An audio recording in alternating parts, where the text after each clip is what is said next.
Karen Anderson had always considered herself a woman of the world.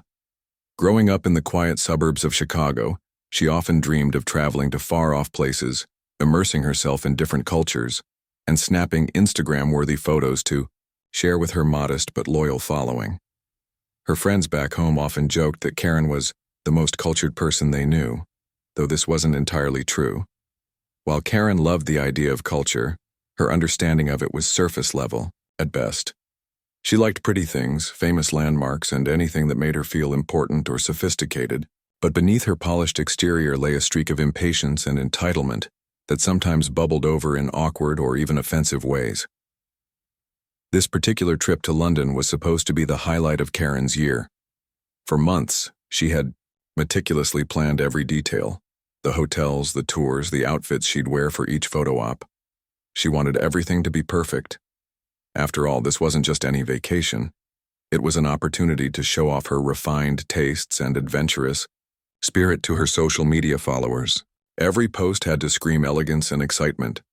And what better place to do that than London, a city steeped in history and tradition? On day 3 of her week-long holiday, Karen decided to visit Buckingham Palace. The palace was iconic, majestic, and undeniably photogenic. She imagined herself standing proudly in front of its grand gates, posing next to the stoic royal guards who, with their bright red tunics and towering bearskin hats, seemed like living statues. It was the kind of picture that would rack up likes and comments, maybe even earn her a feature on a travel blog. But as Karen approached the palace grounds, her enthusiasm began to wane. The lines were longer than she'd expected, and the summer sun was relentless.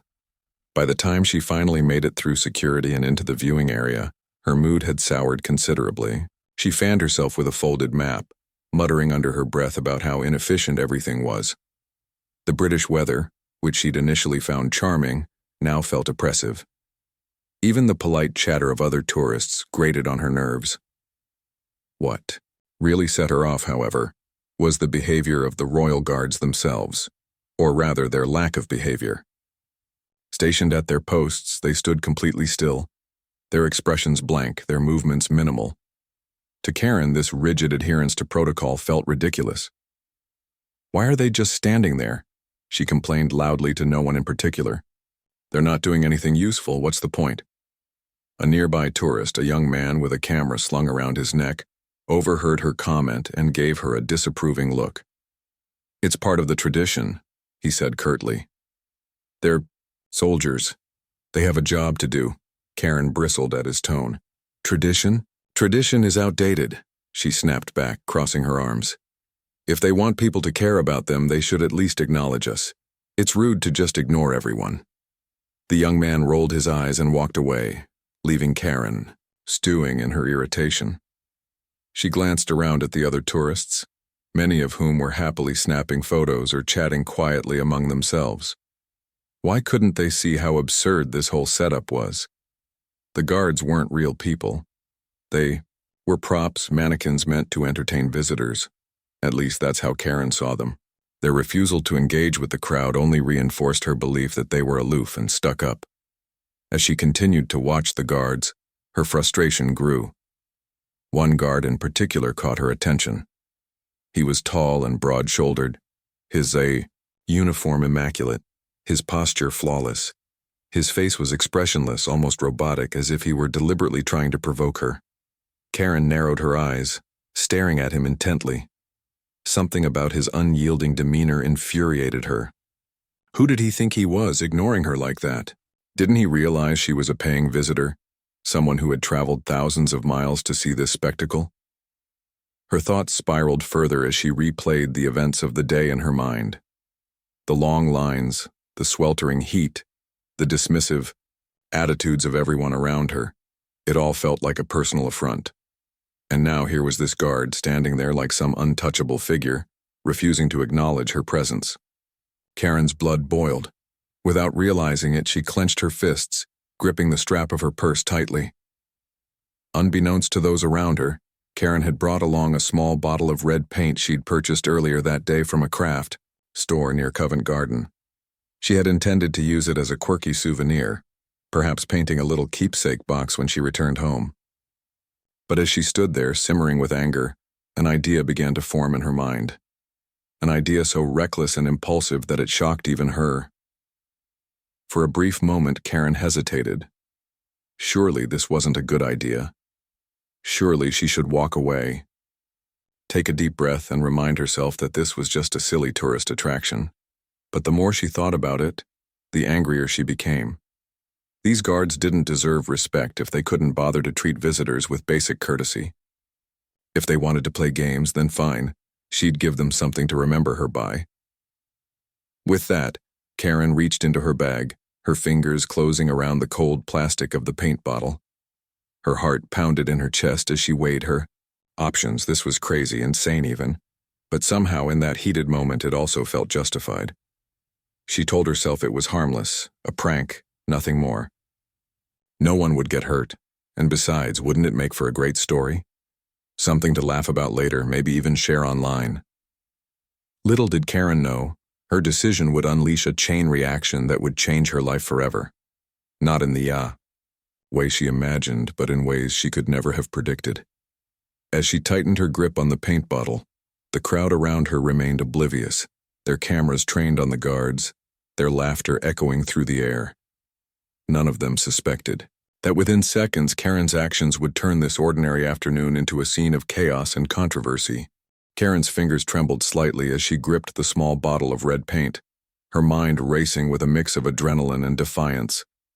She glanced around to see if anyone was paying attention to her, but the crowd seemed absorbed in their own activities, snapping photos, chatting quietly, or simply admiring the spectacle of the royal guards. No one noticed the tension building inside her, nor the dangerous idea taking shape in her head. To them, she was just another tourist, eager to capture memories of this iconic moment. But Karen wasn't thinking about memories anymore. She was focused on making a statement, however misguided it might be.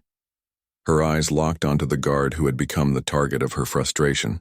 He stood tall and unyielding, his face a mask of calm indifference. The sunlight glinted off the gold embellishments on his uniform, highlighting every detail of its perfection. To Karen, he looked almost mechanical, like a figure carved out of stone rather than a living, breathing human being. His stillness infuriated her even more. How dare he stand there so proudly while ignoring everyone around him? Didn't he realize that people had traveled from all over the world to see him? Didn't he owe them something? A nod? A smile? Anything? The more Karen stared at him, the angrier she became. Her grip on the paint bottle tightened, and without giving herself time to second-guess her decision, she pulled it out of her bag. For a split second she hesitated, her rational side screaming at her to stop. This was insane. What was she even doing? But then she remembered the long lines, the heat, the dismissive attitudes she'd encountered throughout the day. All of it came rushing back, fueling her anger and drowning out any voice of reason. With a deep breath, Karen uncapped the bottle and stepped forward. Before anyone could react, she hurled the contents directly at the guard. Bright red paint splattered across his pristine uniform, dripping down his chest and staining the white gloves he wore. Time seemed to freeze for a moment as the crowd collectively gasped. Cameras clicked wildly, capturing the shocking scene from every angle. Some tourists covered their mouths in disbelief, while others pointed and whispered frantically. A child nearby started crying, startled by the sudden commotion. For Karen, the act felt oddly satisfying. At first, as the paint hit its mark, she let out a triumphant shout, her voice cutting through the stunned silence. "This is what you get for ignoring me," she yelled, her words sharp and laced with venom.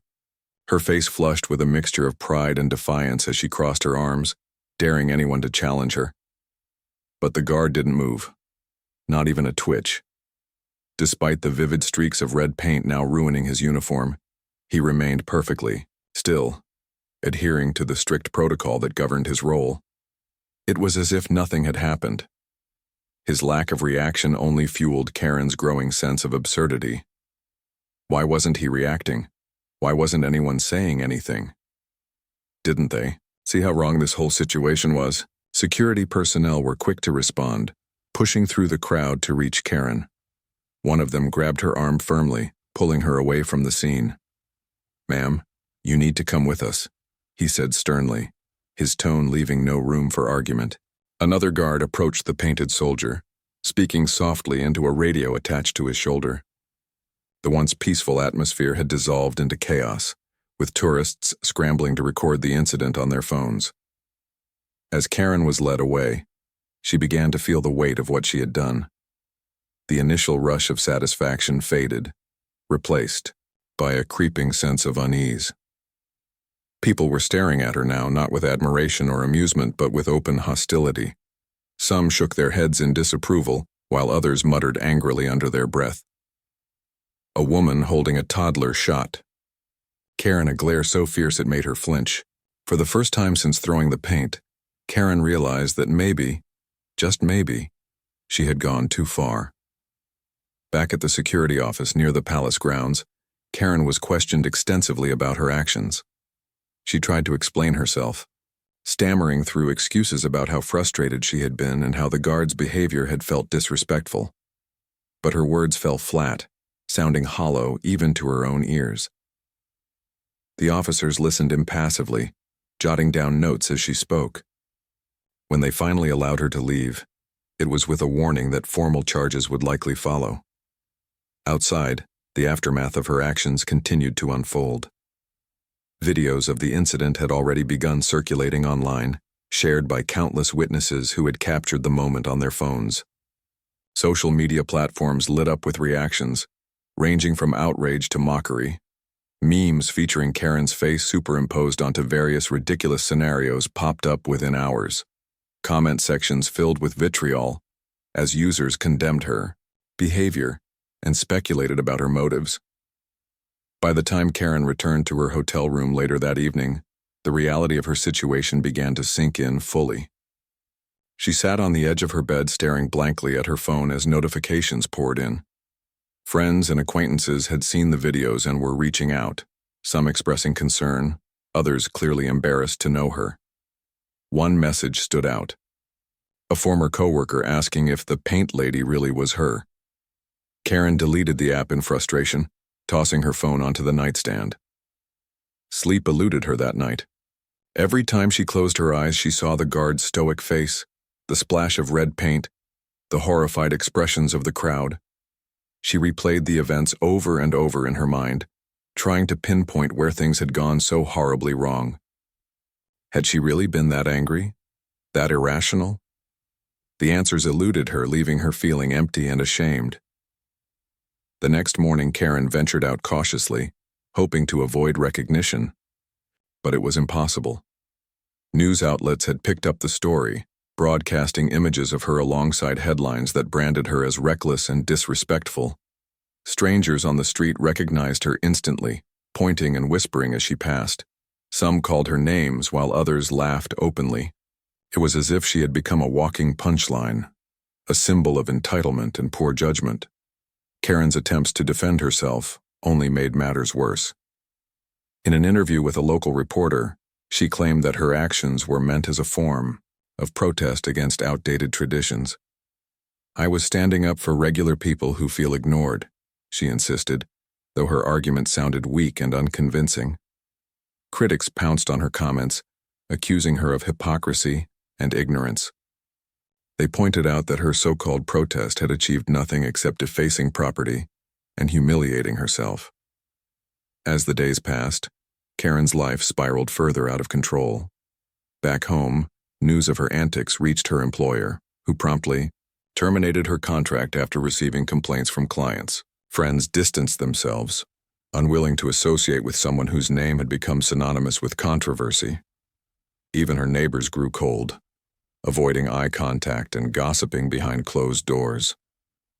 Karen found herself increasingly isolated, trapped in a storm of her own making. Yet amidst the chaos, a part of Karen clung to the belief that she could fix things. Maybe she could issue a heartfelt apology and win back some semblance of respect. Maybe she could turn this disaster into a lesson learned, using her experience to educate others about the dangers of impulsivity and unchecked emotions. But deep down, she knew it wouldn't be that easy. The internet never forgot, and neither did the world. Her actions had consequences far beyond what she could have imagined in that heated moment outside Buckingham Palace. And so, as Karen prepared to face the legal repercussions of her behavior, she couldn't help but wonder, was redemption even possible? Or had she irreparably ruined her life with one reckless decision? The fallout from Karen's actions was swift and merciless. Within hours of the incident, videos of her drenching the royal guard in paint had gone viral, spreading like wildfire across social media platforms. By the next morning, the story had reached mainstream news outlets with headlines that painted her as everything from a reckless tourist to a symbol of unchecked privilege. Journalists dissected every detail of the event, analyzing her behavior frame by frame. To the public, Karen wasn't just an ordinary woman who had made a mistake. She was now a cautionary tale, a living meme, and a lightning rod for criticism. Karen tried to keep up with the growing storm, but it was overwhelming. Every time she opened her phone, notifications flooded in, messages from friends, acquaintances, and even strangers eager to share their opinions. Some were sympathetic, though these were few and far between. Most were harsh, calling her names. She didn't want to repeat or mocking her with cruel memes. One particularly painful message came from a former coworker who wrote, "I always knew you were difficult, but I never thought you'd make international news for being such a mess." Karen deleted the message immediately, but the sting lingered. Back home, things only got worse. Her employer, a mid-sized marketing firm where she had worked for nearly a decade, issued a terse statement announcing her termination. "We do not condone behavior that brings harm or disrespect to others," the statement read. Clients began pulling contracts left and right, citing concerns about associating with someone embroiled in such controversy. Even her LinkedIn profile, once a source of pride, became a liability. Former colleagues removed her as a connection, while recruiters ghosted her applications without explanation. Her personal life unraveled just as quickly. Friends she had known for years suddenly became distant, canceling plans and avoiding her calls. At first, Karen convinced herself they were just giving her space to process everything. But when invitations to birthday parties, dinners, and weekend get-togethers stopped coming altogether, she realized the truth. They didn't want anything to do with her. Family members weren't much better. Her sister, who lived in another state, sent a brief text saying, "I hope you figure this out soon," before going silent. Her parents refused to discuss the matter entirely, too embarrassed to acknowledge what their daughter had done. Even her neighborhood turned against her. The Homeowners Association sent a formal letter requesting that she sell her house and move elsewhere. "Your recent actions have brought unwanted attention to our community," the letter stated bluntly. Neighbors whispered behind closed doors, speculating about whether Karen would be arrested or deported, though she was a U.S. citizen. Children pointed at her car as she drove past, giggling and chanting rhymes based on the viral memes. For Karen, leaving the house felt like stepping into a gauntlet of judgment and ridicule. Social media amplified the chaos tenfold.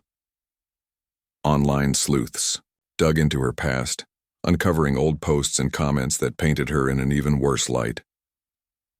A blog post from 5 years ago resurfaced, in which Karen complained about foreigners taking jobs away from real Americans. Tweets criticizing British culture and traditions were shared widely, accompanied by captions like, "No wonder she did this." Even photos of her posing with luxury items, a designer handbag here, an expensive watch there, were used to portray her as shallow and entitled. Each discovery added fuel to the fire, reinforcing the narrative that Karen was not just misguided, but deeply prejudiced. Amidst the backlash, Karen attempted to issue an apology. Sitting in front of her laptop, she typed out a carefully worded statement explaining that her actions were born out of frustration and misunderstanding. "I deeply regret my behavior and the harm it caused," she wrote. "I understand now that I was wrong to act impulsively, and I am truly sorry."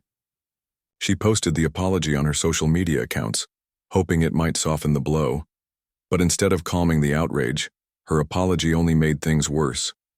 Critics dismissed it as insincere, pointing out that she hadn't addressed the underlying issues of entitlement and prejudice that many believed motivated her actions. Others accused her of trying to salvage her reputation rather than genuinely reflecting on her mistakes. One commenter summed it up succinctly: "An apology doesn't erase racism, Karen." As the days turned into weeks, Karen found herself increasingly isolated. Her once busy schedule of work meetings, social gatherings, and weekend errands had evaporated, leaving her with nothing but empty hours to fill. She spent most of her time indoors, alternating between watching TV and scrolling aimlessly through the internet. Occasionally, she ventured outside for groceries or a walk around the block, but even those trips were fraught with anxiety. Strangers recognized her instantly, their stares heavy with disdain. Some muttered insults under their breath. Others laughed openly. It was as if she had become a walking punchline, a figure of ridicule whose face everyone knew. Desperate for some semblance of normalcy, Karen tried reaching out to old friends, sending apologetic messages and pleading for forgiveness. Most ignored her entirely, while a handful responded with curt replies advising her to take responsibility for her actions. One friend, Sarah, did agree to meet for coffee, but the conversation was awkward and strained. Sarah listened politely, as Karen explained how sorry she was and how much she wanted to change, but her responses were measured and distant. "I believe you're sorry," Sarah said eventually, "but that doesn't undo what happened. You need to figure out how to move forward on your own." Karen left the cafe feeling more defeated than ever. If even Sarah, one of her closest friends, couldn't forgive her, who could? The realization hit her hard. She was alone in this, forced to navigate the wreckage of her life without support or guidance. The weight of her isolation pressed down on her, making it hard to breathe. She returned home and collapsed onto the couch, tears streaming down her face as she replayed the events of the past weeks in her mind. Despite the bleakness of her situation, Karen couldn't shake the feeling that she deserved some of the blame. Late at night, when the house was quiet and the world outside seemed miles away, she allowed herself to reflect on what had led her to that moment outside Buckingham Palace. She thought about her lifelong habit of placing herself above others, of viewing rules and traditions as obstacles rather than frameworks for order. She remembered the countless times she had dismissed people who didn't share her views, labeling them as too sensitive or overreacting. And she acknowledged, however reluctantly, that her actions had been rooted in a deep-seated sense of entitlement, a belief that the world should bend to accommodate her needs and desires. These moments of introspection were painful but necessary. They forced Karen to confront uncomfortable truths about herself, truths she had spent years ignoring. Yet even as she began to take accountability, she couldn't help but wonder if it was too late. Could she ever rebuild her relationships, regain her dignity, or escape the shadow of her infamous moment? Or was she doomed to remain forever defined by one reckless decision? For now, the answers eluded her. All Karen knew was that she was tired. Tired of running from the consequences of her actions, tired of defending herself to a world that refused to listen, and tired of carrying the weight of her own mistakes. As she drifted off to sleep that night, she clung to a fragile hope. Maybe, just maybe, redemption was still possible. But deep down she feared it might be nothing more than a pipe dream. Karen's legal troubles began almost immediately after the incident. Within days, she received a summons to appear in court, charged with criminal damage and assault. The charges were serious, and the prospect of facing them terrified her. She had never been in trouble with the law before, not even a parking ticket, and the thought of standing in front of a judge sent waves of panic coursing through her body. To make matters worse, the media circus surrounding her case showed no signs of slowing down. Reporters camped outside her hotel during her final days in London, shouting questions as she hurried past with her head bowed. Back home, news outlets continued to run stories about Paint Karen, speculating about what punishment awaited her. The day of her court appearance arrived sooner than she expected. Karen dressed carefully for the occasion, choosing an oversized hoodie and sunglasses in a futile attempt to disguise herself. Her hands trembled as she clutched her purse, and her heart raced as she stepped out of the cab near the courthouse. A swarm of photographers and reporters greeted her, their cameras flashing like strobe lights. "Karen, how do you feel about your actions now?" one shouted. "Did you mean to humiliate the guard?" asked another. She ignored them, keeping her gaze fixed on the ground as she pushed through the crowd and into the building. Inside, the atmosphere was tense but eerily quiet compared to the chaos outside. Karen sat nervously in the waiting area, fidgeting with the hem of her hoodie and avoiding eye contact with anyone who passed by. When her name was finally called, she walked into the courtroom feeling like every pair of eyes was burning holes into her skin. The room was packed. Journalists, curious onlookers, and even a few members of the public who had come specifically to see her face justice. The judge presiding over the case was stern and unyielding. He listened intently as the prosecution laid out the details of the incident, describing how Karen's reckless behavior had not only damaged property, but also disrespected a member of the armed forces. The defense attorney argued that Karen's actions were impulsive rather than malicious, emphasizing her lack of prior offenses and expressing regret on her behalf. But the judge wasn't swayed. "Your client's behavior was both irresponsible and disrespectful," he said firmly. "It is imperative that we hold individuals accountable when they disregard the law and show contempt for those who serve our communities." In the end, Karen was found guilty of both charges. The judge sentenced her to pay a hefty fine and placed her on probation for 2 years. Additionally, she was ordered to complete 200 hours of community service working with veterans, an ironic twist given her earlier disdain for the Royal Guards. As the verdict was announced, Karen felt a mix of emotions: relief that she wouldn't be going to jail, shame at being publicly condemned, and anger at herself for letting things spiral so far out of control. Her probation officer wasted no time, assigning her tasks designed to teach her accountability. For her community service, Karen was sent to a local veterans center, where she helped organize events, clean facilities, and assist elderly veterans with daily chores. At first, the work felt humiliating, a stark reminder of the very people she had mocked just months earlier. But as she spent more time at the center, something unexpected began to happen. She started forming connections with the veterans, listening to their stories and learning about their sacrifices.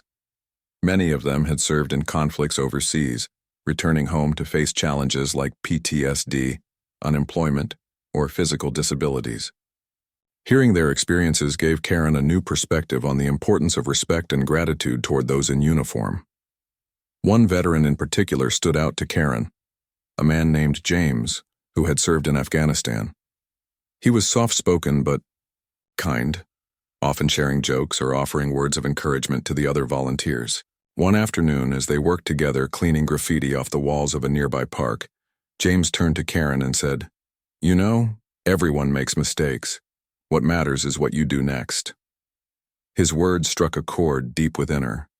Here was someone who had seen the worst of humanity, yet still chose to extend kindness to others, including her. Despite these small moments of redemption, Karen's life remained far from easy.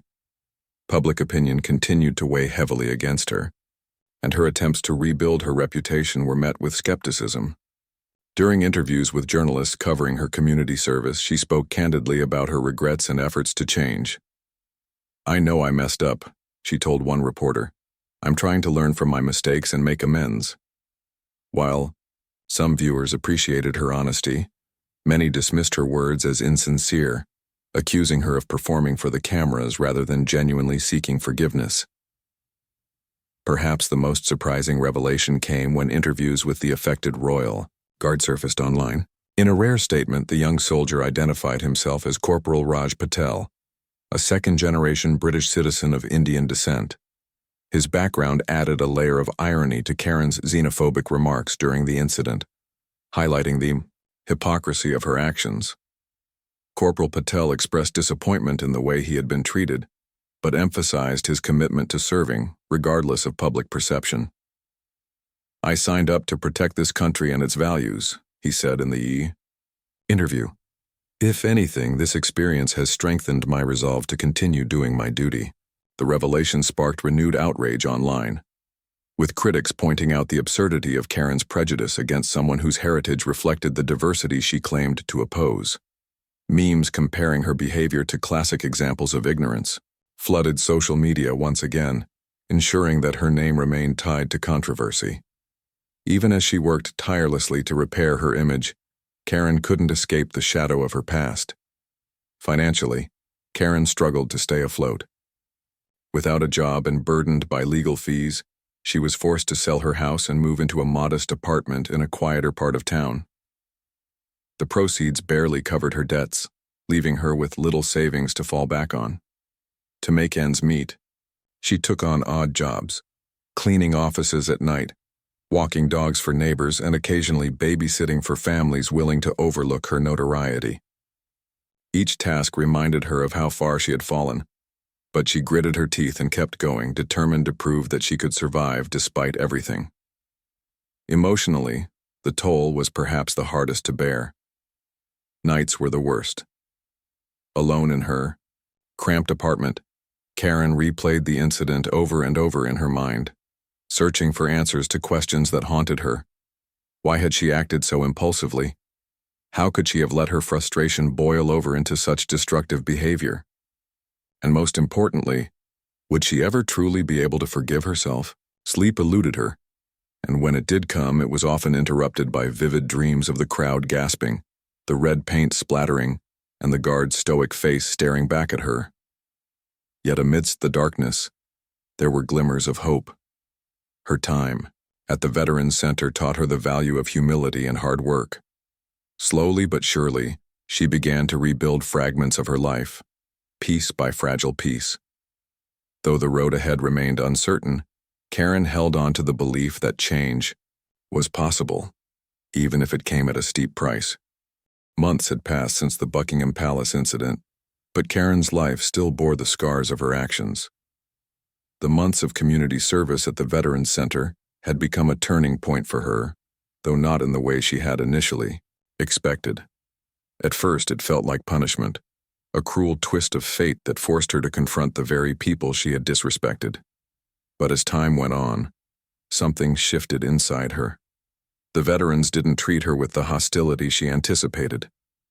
Instead, they welcomed her into their world, sharing stories of resilience and sacrifice that left her humbled and reflective. She began to see them not as symbols of authority or tradition, but as individuals who had endured hardships far greater than anything she could imagine. Karen threw herself into her work at the center, determined to prove that she was more than the reckless woman caught on camera. She organized fundraising events, helped repaint the facility, and even started teaching basic art classes to veterans interested in creative outlets. Teaching wasn't something she had ever considered before, but she discovered a surprising sense of fulfillment in guiding others through painting and drawing. It was ironic. Here she was, using paint to bring joy instead of destruction. For the first time in years, she felt useful, like she was contributing to something meaningful rather than simply existing for herself. Her efforts didn't go unnoticed. Some of the veterans began opening up to her, sharing pieces of their lives that they rarely discussed with outsiders. One man, an elderly veteran named Harold, told her about losing his leg in Vietnam and struggling to adjust to civilian life afterward. Another, a young woman named Maria, spoke about battling PTSD after serving in Iraq. Their stories stayed with Karen long after their conversations ended, shaping her understanding of courage, perseverance, and humanity. She realized how sheltered her own life had been, how little she truly understood about the struggles faced by others. Despite these small victories, Karen still faced skepticism from the outside world. When she decided to move to a small town where no one knew her face, she hoped for a fresh start, a chance to leave behind the ridicule and judgment that had followed her everywhere. At first, it seemed possible. The townsfolk were polite, but distant, keeping their interactions brief and professional. They didn't recognize her, and she liked it that way. For weeks, she kept her head down, working odd jobs and avoiding attention, but whispers eventually found her anyway. Someone posted a photo of her on social media, tagging her location and reigniting old debates about her infamous moment. Suddenly, the quiet anonymity she had craved slipped through her fingers. Locals began to piece together who she was, and, while some dismissed her presence as irrelevant, others made sure she knew she wasn't welcome. A sign appeared on the bulletin board at the local coffee shop. No paint allowed. It was a cruel joke, but it stung all the same. Karen removed it quietly, tears welling in her eyes as she walked home. Still, she refused to give up. Determined to rebuild her life, she continued volunteering, this time at a community arts center for underprivileged children. The idea of teaching kids made her nervous. What if they recognized her too? What if parents pulled their children out of class because of who she was? But the director of the center, a kind woman named Linda, assured her that everyone deserved a second chance. "These kids need mentors," Linda said firmly. "They don't care about your past. All they care about is what you can teach them." Karen took a deep breath and stepped into the role, pouring her energy into creating lessons that inspired creativity and self-expression. She taught the children techniques for blending colors, sketching shapes, and telling stories through art. Doite wow. Her surprise, they adored her. They called her Miss Karen and begged her to stay longer during each session. Their enthusiasm was infectious, filling her with a warmth she hadn't felt in years. For the first time since the incident, she smiled without feeling guilty. Word of her work spread slowly, earning her cautious approval from some members of the community. Parents praised her patience and dedication, and a few even thanked her for helping their children discover a love for art. It wasn't universal acceptance. There were still those who distrusted her or mocked her behind her back. But it was progress. And for Karen, progress was enough. As time went on, she began to reflect more deeply on her journey. In moments of solitude, she journaled about the lessons she had learned, the mistakes she had made, and the person she hoped to become. She wrote about the importance of humility, empathy, and accountability. She acknowledged that while she couldn't undo the harm she had caused, she could dedicate herself to making amends in whatever ways she could. Writing became a form of therapy, allowing her to process her emotions and chart her growth. One evening, as she sat alone in her tiny apartment, Karen came across an article online about Corporal Raj Patel, the guard she had targeted that fateful day. He was being honored for his service and commitment to duty, despite the challenges he had faced both personally and professionally. Reading about his achievements filled her with a mix of pride and sorrow. Pride because he represented everything, good and honorable. Sorrow because she had once stood against him in ignorance. Inspired, she drafted a letter to him, apologizing sincerely for her actions and expressing admiration for his strength and resilience. She mailed it without expecting a response, knowing that forgiveness wasn't owed to her. To her astonishment, Corporal Patel replied weeks later. His message was brief but gracious. "Thank you for reaching out," he wrote. "I accept your apology and wish you well on your journey forward." Those simple words brought tears to Karen's eyes. They weren't absolution, but they were acknowledgement, and that meant more than she could put into words. Karen's story became a cautionary tale, shared in classrooms and community groups as an example of how impulsivity and prejudice can lead to devastating consequences. Yet it also served as a reminder that redemption is possible, even for those who seem beyond saving.